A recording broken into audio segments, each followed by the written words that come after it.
አሁን ይሄን ቦታ በክብር ለቀው። እሺ ውጣ። አቤት።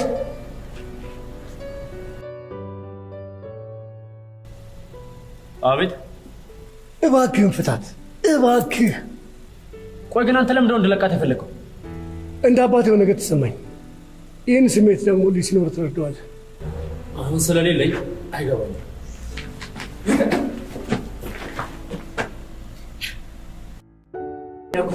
የማትለቃት ከሆነ አለቅ። አቡት ማስለቀኝ ከሆነ ሌላው ታሪክ ነው። የፈለከው ማለት ይችላል። የፈለከው ማለት ይችላል።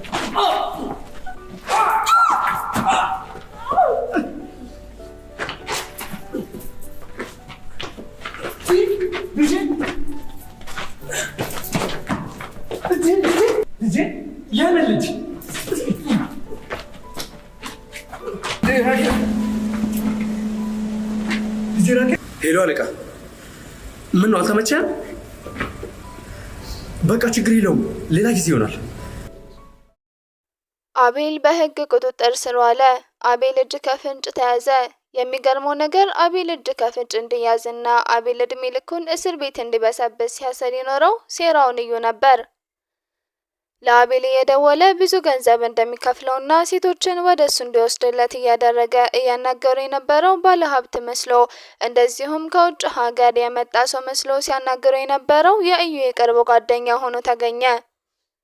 በተደጋጋሚ እየደወለ በተለያየ ቁጥር ባለሀብቶች መስለው ከውጭ ሀገር የሚመጡና እንደዚሁም ደግሞ እንቡጥ የሆኑ ሴቶች እንዳሉት፣ አቤል እንቡጥ የሆኑ ሴቶችን ካቀረብክልኝ እኔ በጣም ቁጥርህ የማጨርሰውን ገንዘብ እሰጥሃለሁ፣ እንደዚሁም ደግሞ አንተና ቤተሰቦችህን እኛ ወደምንኖርበት ወደ አሜሪካ ሀገር እንወስዳቸዋለን ብለው ቃል በገቡለት መሰረት እየተባለ ያለው ነገር እውነት አስመስለው አቤል በእዩ ጓደኞች ወጥመድ ውስጥ ገብቷል።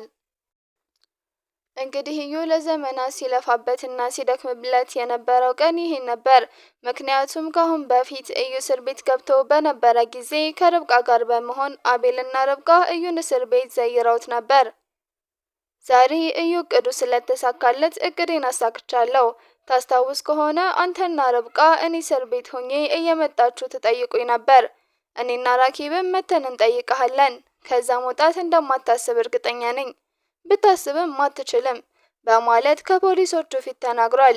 እንግዲህ በተሳሳተ መንገድ ነው እንዳይባል አቤል ጉዳዩን ሲፈጽም ነው የተያዘው እጅ ከፍንጭ። እንደዚሁም የርብቃ አጎትም በአቤል መታገቱ ዛሬ ነው ከፖሊሶቹ ፊት ለፊት የርብቃ አጎት ሲናገር የተደመጠው።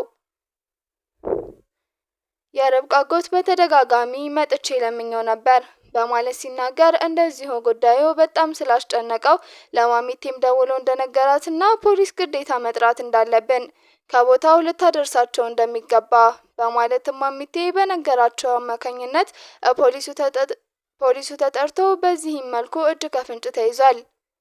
አቤል እዩን አስፈራርቶ ራኪብን ወደ ራሱ ለመውሰድ እንደዚሁም ደግሞ ወደ ተባለለት ቦታ ለማድረስ ሲጥር ነበር። እንደዚህ መሳሪያ ደቅኖ ከበስተጀርባው ፖሊስ እስኪይዙ ድረስ ፊት ለፊቱ የተቀመጡ ሰዎች ችላ ቢልም ከጀርባው የመጡት የህግ አካል መሆናቸውን አላወቀም ነበር።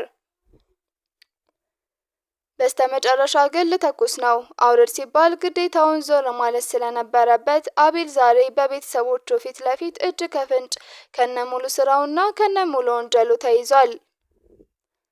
አሁን ላይ አቤልን እስር ቤት የሚዘይረው እዩና ርብቃ ብቻ፣ እዩና ራኪብ ብቻ ሳይሆኑ እዩና ርብቃ፣ ራኪብና ሁላቸውም ሪችን፣ ማሚቴንና የርብቃ አጎትም ጨምሮ እየመጣን እንዘይረሃለን።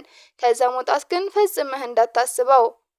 በአሁኑ ላይ ማንኛችንም ካንተ ጎን እንዳንሆን አድርገው ነው ስራህን በደንብ ይሰራኸው በማለት እንደዚሁም የርብቃ አጎት ተጨማሪ ክስ መሰረትበታለሁ ብሏል። እንደሚታወቀው የርብቃ አጎት ከአሁን በፊት በዚህ ስራ እየተሰማራ ሰው ቢሆንም በትዳሩ ስላልሰመረለት ሁሉንም ነገር ትቶ ወደ ገጠር ኑሮውን ከመሰረተ ዋላ ደር ቢልም አሁን ላይ ወደ መጨረሻ ከባለቤቱ ከወይዘሮ አልማዝ ወይንም ከማሚቴ ጋር በመታረቅ መልሶ ወደ ቀድሞ ትዳሩ ተመልሷል። ይሁንና ወደ ቀድሞ ስራው ግን አልተመለሰም። ወደ ስራው ባይመለስም የስራ ልምድ ስላለው እንደዚህም ደግሞ በዚህም ስራ ላይ እየሰሩ ያሉ ጓደኞች ባልደረቦች ስላሉት ፈጽሞ ከዚህ ቦታ እንዳትወጣ የምችለውን ነገር ሁሉ አደርጋለሁ በማለት ቃል ገብቶለታል። እንግዲህ አቤል እድሜ ልኩን እስር ቤት እንዲበሰብስ ቤተሰቡ እየመከረበት ነው።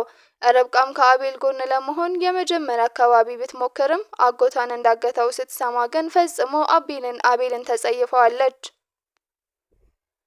ርብቃ መጀመሪያ ላይ ምንም ቢሆን አቤል ይህንን ነገር የሚያደርገው በመሆኑ የሆነ ነገር ተገዶ ወይንም ደግሞ የሆኑ ሰዎች አታለውት ነው እንጂ አቤል ይህን ማንነት የሌለውና ንጹህ ጓደኛዬ፣ ፍቅረኛዬ፣ ባለቤቴ ነው ስትል ተደምጣ ነበር።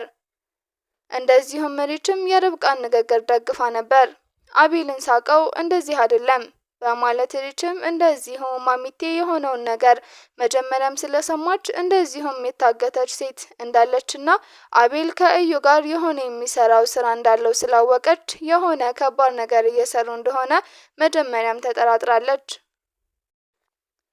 ይሁን እንጂ እዚህ የሚደርስና እንደዚሁም ይቺ የታገተችው ልጅ ራኬብ ልጃቸው መሆኗን ስታውቅ ማሚቴ ለራሱ በአቤል ላይ ሙሉ ለሙሉ ነው የተቀየረችው።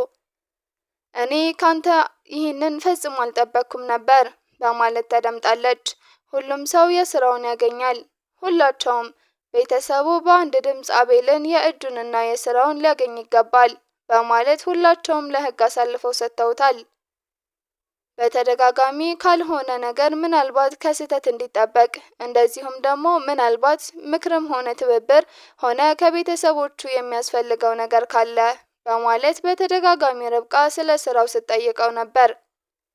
ምናልባት የማግዘው ነገር ቢኖር ብላ ነበር። አሁን ግን የአቤል ጸባይ ፈጽሞ ስለ ስራው ሲጠየቅ የሚናደድ እና እንደዚሁም ማሚቴና ሪች ሲነጋገሩ በነበረ ጊዜ እዩና አቤል የሆነ ስራ ጀምረዋል። የስራው ምንነት ደግሞ እንደሚመስለኝ ሴቶችን በማለት ንግግሯን ሳጨርስ ነበር በወቅቱ ርብቃ የወደቀችው። ርብቃ ራሷን ስታ ደቂቃዎች ከቆየች በኋላ ስትነቃ ማሚቴ ያልሹ ነገር እውነት ነው በማለት ብትጠይቃትም እንደዚህ የሚሰለኝ ልጄ እኔ እርግጠኛ አይደለሁም ግን አትደናገጪ ብላት ነበር በወቅቱ። ይሁን እንጂ ያንን ንግግሯን በወቅቱ የማሚቴ ንግግር ስትሰማ ርብቃ አቤልን ፈልጎ ያደረገው ነገር አይደለም። በቅርብ ጊዜ ያመጣው ባህሪ ሲወጣና ሲገባ በጣም ፈርቶና ተደናግጦ ተሸማቆ ነው ወደ ቤት የሚመለሰው። ይህ ማለት ደግሞ የሆነ ያስገደደው ሰው አለ በማለት ስትናገር ስታስብም ነበር። በአሁኑ ላይ ጅማሬ አካባቢ አቤል ፈጽሞ ይህንን ሊያደርግ አይችልም ከሚሉት ወገን ብትሆንም በስተመጨረሻ ግን ታግታ ያለችው ልጅ ራኬብ የአጎቷ ልጅ መሆኗን ስትሰማ እንዲሁም የማሚቴ ልጅ እንደሆነች ስታውቅና እራሷ አጎቷ ታግቶ እዚህ ከራኬብ ጋር የተወሰኑ ሰዓታትን ከቆየ በኋላ እንደገና አስሮ በራኬብ በልጅ አስፈራርቶ ከዛ ቦታ እንዲወጣ ካደረገው በኋላ የማያውቅበት አካባቢ ጥሎት ተመልሷል። እንግዲህ በወቅቱ እዛ ቦታ ሲጥለው አቤልም ይህን አካባቢ እንደሚመስለኝ ፈጽሞ የምታውቀው አካባቢ አይደለም። ከዚህ ቦታ ደግሞ ዙረህ ተዘዙረህ እስከምትወጣ ድረስ እኛን አትደርስብንም በማለት እየለመነው ቢቆይም እኔ ሳይሆን ፈጣሪህን ለምን ባለው መልኩ የርብቃ ማጎት አቤልን ለምኖ ሳይሆን እጆቹን ወደ ፈጣሪ የዘረጋ ይመስላል። ምክንያቱም ልጁ ራኬብ ምንም ሳትሆን ፈጣሪ ሰው ልኮላታል። እንደዚሁም እዩም ለራኬብ መልካም ሰው ለመሆን እየሞከረ ቢሆንም ለራኬብ ቤተሰቦች ግን ፈጽሞ ርህራሄ የማያሳይ መሆኑን አይተናል። ይሁንና ራኬብ ከመውደድም ባሻገር በጀት ማገኛው ናት፣ ገንዘብ ማገኛው ናት። ከእናቷም ከአባቷም ከርብቃ አጎትም ሆነ ከማሚቴ በሁለት በኩል ገንዘብ ሲያገኝባት የነበረው አንዴ ትይዛለች ውጭ ሀገር ለመሄድ ደግሞ ታማለች። የሕክምና አንዳንድ ነገር ያስፈልጋታል። አንዴ ወደ ውጭ ልትሄድ እያስተካከልን ነው በማለት የተለያዩ ምክንያቶችን በማንሳት የቤቱን ሙሉ ዶክመንቶችና እንደዚሁም የድርጅቱን እያንዳንዱ ዋና ወረቀቶችን ይዞ መውጣት ሲል ነበር ባሳለፍነው ፓርት ላይ ከቤት በማሚቴ አማካኝነት ተመቶ የወደቀው። እንግዲህ እዩ ከምንም ነገር በላይ እዛ ቤት ያሳለፈው ታሪክ አለ። እዩ ጸባዩ እንደዚህ ሊቀየር የቻለበት ምክንያት በዋናነት አሁን ላይ አቤል እየሰራ ያለው ስራ ተመሳሳይ ጉዳይ ነው። እንዴት ሊሆን ቻለ ብትሉ ደግሞ የአቤል አባት ይህንን ተመሳሳይ ስራ በሚሰራበት ጊዜ የእዩን እናት እንደዚሁ አስገድዷት ነበር እዩን ያረገዘችው። ይህንን ታሪክም ያውቃል። ይህንን የእዩን እናት ታሪክ የምታውቅ ማደጎ ቤት የምትሰራ ሴትዮ ለእዩ ትነግረዋለች። እንግዲህ እዩ እናቱ ህይወቷ ካለፈ በኋላ እያንዳንዱ ነገር የአቤል አባት በእናቱ ላይ ያደረገውን ግፍ እንደዚሁም ደግሞ እዩ በልጅነቱ ያሳለፈውን በማደጎ ቤት የነበረውን ህይወት እንግዲህ በተለይ እዩ ከምንም በላይ ደካማ ጎኑ ማደጎ ቤት ያለው እውነት ነው። እንግዲህ እዛ ዙሪያ ካሁን በፊት ከአቤልም ጋር ሲከራከሩ ነበር። ያለፈ ታሪኬን አታንሳብኝ ሲለውና ሲበሳጭ አይተናል። ስለዚህ እያንዳንዱ በእናቱ ላይ የሆነውንም ነገር ሆነ እሱ ያሳለፈውን የልጅነት ከባድ ጊዜ በአቤል ላይ መመለስ ይፈልጋል። በአቤል ላይ ሲመልስ እያንዳንዱ የአቤል አባት ድርጅትም ሆነ ቤት እያንዳንዱ ሁሉም ነገር አሁን ላይ አቤል አለኝ ብሎ የሚኮራባቸው ነገሮች ሁሉ ከመወሰድ እንደዚሁም የአቤልን ደስታ ከማጨለም ጀምሮ ነበር።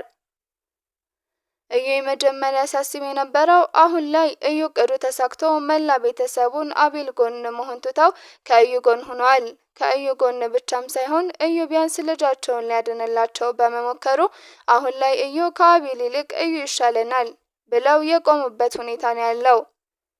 አሁን ላይ እዩ ያቀድኩትና ያሰብኩት ሁሉ ተሳክቶልኛል። አሁን ላይ እኔ ከአንተ ምንም አልፈልግም። እዛ ውስጥ ግን እድሜ ልክህን እንድትቆይ አደርግሃለሁ በማለት ሲናገር ነበር። እንግዲህ አቤልም የሀብት ማማ ሊወጣ ያለ መስሎት እውነት መስሎት እዚህ ሁሉ ችግር ውስጥ የገባው ከገባም በኋላ የቤተሰቡን ምክር መስማት ትቶ ፈጽሞ ቤተሰቡንም እስከ ማገድ ድረስ ነበር የደረሰው። እንግዲህ ከቤተሰቡ አባል የታገቱት ራኪብና የርብቃ አጎት ናቸው። የአቤልና የእዩ ትግል አሁን ላይ በእዩ አሸናፊነት ተጠናቀቀ። እዩ ግን በቻለው መጠን የሰራቸውን ግፎች አይጸጽቱኝም በማለት በተለይ በአቤል ላይ የሰራው ምንም ነገር የሚጸጽተኝ ነገር የለም ሲል ይደመጣል። ማሚቴና የርብቃ አጎትም ሆነ ርብቃ ግን ይቅርታ ለመጠየቅ እያሰበ ይገኛል። እነሱስ ይቅርታውን ይቀበላል?